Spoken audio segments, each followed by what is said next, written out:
안녕하십니까, 박정호입니다. 네, 이번 방송 G7 정상회의가 있었는데 이거 관련해서 G7 관련 뭐 여러 가지 이야기 해보는 그런 시간 가져볼까 합니다. 영상 하단에 구독과 좋아요 버튼 눌러주시고 이야기 시작해보도록 하겠습니다. 우선 G7이라고 하면은 여기 국기 있는 미국, 프랑스, 독일, 영국, 일본, 이탈리아, 캐나다 이렇게 7개 국가다의 모임이다 라고 보시면 되겠는데, 가볍게 보시면 출범 같은 경우 1차 오일 쇼크 때 이제 재무장관이 모였던 부분이 2차 오일 쇼크 때 좀 이게 승격이 되고 조금 확대됐다라고 보시면 될 것 같고, 하여튼 이러한 부분인데, 뭐 우리 관점에서 현재 시점에서 우리나라 관점에서 봤을 때 약간 뭐 저만 이거를 조금 생각을 하는지 또 모르겠지만 이게 G7 요 7개 국가의 특징이 있습니다. 우리나라 관점에서 봤을 때 GDP, 국가 전체 GDP와 그리고 1인당 GDP 이 두 개가 모두 우리보다 높은 국가다.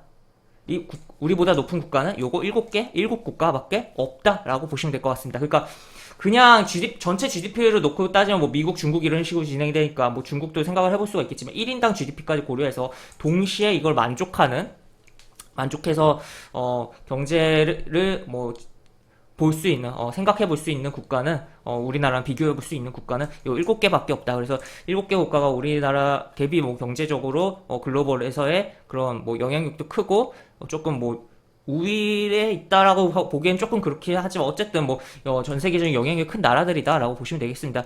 상대적으로 약간 만만한 건 여기 두 군데, 뭐, 라고도 볼 수가 있겠는데, 인구적인 부분에서 우리나라에 좀 밀리고 인구 수에서 캐나다 같은 경우는 이탈리아 같은 경우는 뭐 조만간 제낀다라는 뭐 이야기도 많이 나오고 하는 부분인데 하여튼 그런 부분이고 하여튼 이러한 부분이에요. 그리고 또 재미난 게 뭐 요거랑 좀 비슷한 뭐 내용을 또 하나 살펴보면 30, 50 클럽이라고 하는 게 있어요. 1인당 국민소득이 3만 달러 이상, 그리고 인구가 5천만 명 이상의 조건을 만족시키는 국가를 가리키는 용어다라는 부분인데, 여기 보시면 일본, 미국, 영국, 독일, 프랑스, 이탈리아, 한국 이렇게 돼 있고 캐나다가 여기 없죠. 그러니까 캐나다가 생각보다 인구수가 적더라고요. 하여튼 그런 부분이다라는 것도 뭐 체크를 해볼 수가 있는데, 하여튼 그래서 어쨌든 뭐 전 세계적으로 뭐 경제력이 있다 보니까 파워가 있는 좀 입김이 있는 국가들의 모임이 진행되었다라고 보시면 될 것 같고, 그런 가운데 여기 보시면 G7 확대 회의에서는 개도국에 1,000억 달러 뭐 지원, 기후변화 환경 의장 성명 채택했다라는 뭐 내용이 나와 있으며 이거 이제 확대 회의니까 뭐 G7 국가와 이제 여러 G7 그 회의에 초청된 다른 뭐 G7에 해당하지 않는 국가들의 그런 정상들이 이야기를 나눴다라고 보시면 되겠는데, 그래서 여기서의 키워드는 결국에는 저탄소, 친환경이라는 거죠. 친환경으로 해서 어떻게든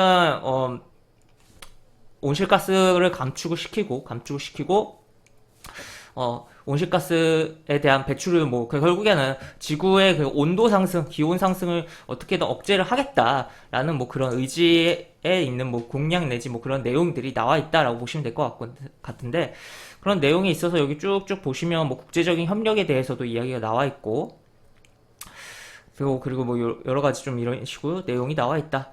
그래서 뭐 탄소 중립을 향한 행보들이 나오고 있는 부분이다라고 보실 수가 있겠고, 그러면 전 세계적으로 계속적으로 탄소를 배출 줄이겠다는 의지들이 나오고, 또 이러한 전문까지도 또 나왔으니까 그런 각국들의 행보가 나올 것이고 글로벌적인 그런 행보들이 연출될 것이다라는 거죠. 그래서 여기서 한 가지를 조금 생각해 봐야 될 것은, 그렇다면 탄소 배출권 이 문제 좀 생각을 해봐야 될 거다. 그래서 뭐 제가 뭐 다른 영상에서도 탄소 배출권에 대해서 언급을 했는데, 친환경 정책을 계속적으로 펴고 할수록 결국에는 이제 탄소 배출권 그런 부분이 계속적으로 가격에 대한 뭐 부각이 될 수가 있는 거고, 탄소 배출을 많이 하는 기업에 대해서는 점점점 부담이 발생을 할 수가 있기 때문에 친환경 행보를 기업들이 할 수밖에 없고, 그러한 뭐 장비에 내지 뭐 그런 부분이 계속적으로 산업이 발전할 수 있는 부분이다라고도 볼 수가 있겠고, 추가로 정말 그럼에도 불구하고 어렵게 탄소에 대한 그런 배출권을 사야 되는 기업들의 입장에서 그런 부채들이 계속적으로 쌓이고, 그런 비용들이 영업이익에도 많이 영향을 줄 수가 있을 것이다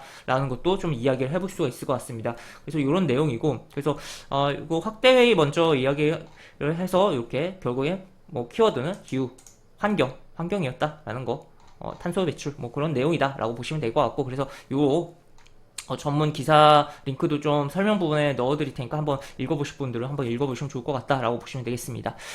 그 다음에 이제 또 다른 기사를 또 보면 첫 공동성명 신장 홍콩 인권 보장해야, 그러니까 G7 국가들의, 물론 바이든이 원한 만큼은 뭐 공동성명이 진행이 안 됐다 뭐 그런 이야기도 나오기는 하는데, 어쨌든 필요한 부분은 어떻게든 다 건드렸다라고 볼 수가 있겠고, 결국에는 G7 이꼬르 약간 반중 느낌의 발언들이 굉장히 많이 나왔다라고 보시면 될 것 같습니다.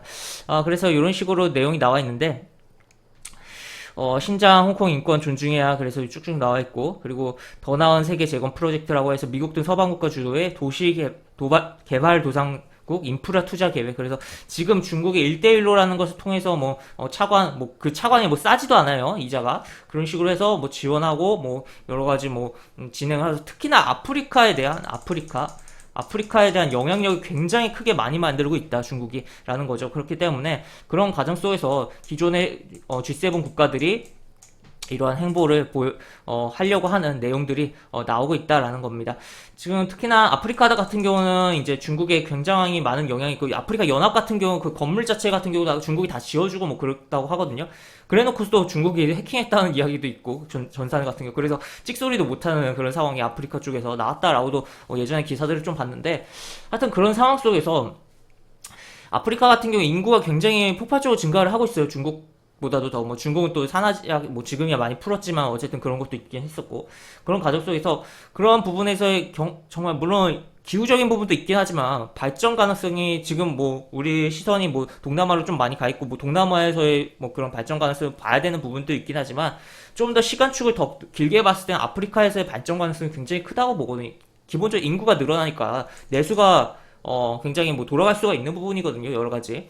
그렇기 때문에 그런 부분에 중국이 먼저 이제 깃발을 꼽아놨다라고 볼 수가 있는 거고, 그런 가운데서 지금 주요 내용은 이렇게는 돼 있긴 하지만, 1대1로 같은 경우 주요 내용이 중앙아시아, 유럽 이렇게 표현은 돼 있지만, 중국이 아프리카에 대한 행보도 계속적으로 생각을 해봐야 되는 부분이다라고 보시면 될 것 같고, 하여튼 그런 가운데서 그런 입김들이, 정말 중국의 입김들이 많아지고 하면 불편해질 수밖에 없잖아요. 기존의 선진국이라고 할 수 있는 국가들 입장에서는 특히 영향력이 줄어들 수가 있고, 또 미국 같은 경우는 이제 GDP가 굉장히, 중국의 GDP가 치고 계속 올라오고 있단 말이에요. 그래서 위기감을 느낄 수가 있고, 결국에는 전 세계에서의 발언에 힘을 실어주는 거 경제력입니다. 경제력과 플러스 국방력인데, 라고 볼 수가 있겠는데, 결국 미국은 둘 다 갖고 있는 국가고, 또 기축통화라는 그 달러의 지위, 패권을 가지고서 굉장히 여러 가지 액션들이 나오고 있는 부분인데, 그러한 부분은 물론 지금 당장 중국이 뒤에 업기에는 무리가 있긴 하지만 어쨌든 점점 올라오고 있다는 거죠. 그렇기 때문에 그걸 견제하는 미국의 입장에서는 계속적으로 중국을 압박할 수밖에 없는 부분이고, 여러 가지 중국이 여러 글로벌적인 특히나 환경적인 부분도 있고, 여러 가지 피해를 주고 있는 부분들이 있으니까 이런 액션들이 나오고 있다라고 볼 수가 있겠습니다. 그리고 중국 입장에서 지금 일본의 도쿄올림픽이 한 해 만에 그러고 있지만, 그 이후에 이제 중국에서 또 올림픽을 하기 때문에 공기가 안 좋으면 중국 입장에서 안 되는 상황이거든요. 그렇기 때문에 철강 쪽에서 산업 증치세 여러 가지 액션들도 있었고, 그래서 계속적으로 탄소를 배출 줄이려고 하는 행보들이 나오고 있다는 거죠. 그렇기 때문에 아까 요걸로 다시 넘어가서, 요 확대회의에 중국이 있지는 않았지만 G7 플러스 확대회의에서 이렇게 친환경에 대한 이야기가 나오긴 했지만, 방금 제가 이야기해드린 부분, 중국도 올림픽 해야 된다, 그런 부분에서 계속적으로 중국도 환경에 대한 부분의 액션들이 나오고 있는 상황이고, 지금 워낙 좀 공장 좀 많이 돌리면 베이징 같은 경우는 정말 뿌개버리니까 공기가 액션을 할 수밖에 없는 상황이기도 하다라고도 볼 수가 있겠죠. 하여튼 그런 상황이다. 그래서 이런 내용들이 있다. 그래서 1대1에도 맞벌이 이런 표현도 나와 있고, 약간 중국의 반응이 참 좀 웃긴 것 같아요. 이 작은 그룹이 아니죠. 경제적으로 전 세계에서 영향력이 굉장히 큰 나라들인데, 이렇게 약간 깎아내리면서 이런 내용들이 좀 나와 있는 부분도 있다라는 것도 좀 체크를 해볼 수가 있겠습니다. 그래서 하여튼 요 두 기사 같은 경우는 제가 설명 부분에 링크도 또 따로 넣어드릴 테니까 한번 자세히 보실 분들은 보시면 좋을 것 같고, 하여튼 이렇게 G7 관련 정상회의가 진행이 되었고 이러한 부분이다. 그리고 또 여기를 통해서 볼게, 지금 중국이 발끈했잖아요. 발끈했고 이러한 내용들이 나왔잖아요. 그렇기 때문에 이게 기존에 이제 트럼프 때는 중국과 미국만의, 그리고 트럼프는 정말 자국주의를 너무 하면서 좀 너무 이게 뭔가 충돌하는 국가에 대한 부위들을 많이 넓혔잖아요. 쓸데없이라고도 표현할 수 있을 정도로. 근데 바이든은 동맹국과 함께 한 놈만 패겠다, 약간 요런 느낌으로 지금 진행이 되고 있어요. 그게 결국 중국이다라는 거죠. 그렇기 때문에 결국에는 이게 G7 대 이제 중국의 구도, 뭐 플러스 러시아까지 뭐 들어올 수 있지만, 하여튼 이런 식의 경제적인 그런 부분에서의 불화가 굉장히 많이 나올 수가 있고, 그러한 부분에서 뭐 결국엔 미중 무역 분쟁이 재부각될 가능성이 있다는 것도 우리는 염두를 해두자라는 것까지도 좀 생각을 해볼 수가 있겠습니다. 그래서 이런 식으로 해서 이런 뭐 내용들이 있었다라고 좀 정리를 하면서 이번 영상은 마무리를 해보도록 하겠고, 영상 하단에 보시면 설명과 댓글 부분에 동일한 링크가 들어갑니다. 이 링크 타고 들어오시면 제가 운영하는 무료 카톡방 입장하실 수 있고, 입장하시면 여러 가지 코멘트 해드리는 부분이 있으니까 이 부분도 참고해보시면 많은 도움이 되지 않을까 싶습니다. 입장하신 채팅방 상단에 공지글 꼭 읽어주시고 채팅 참여해주시기 바랍니다. 이상 박정욱입니다. 네, 감사합니다.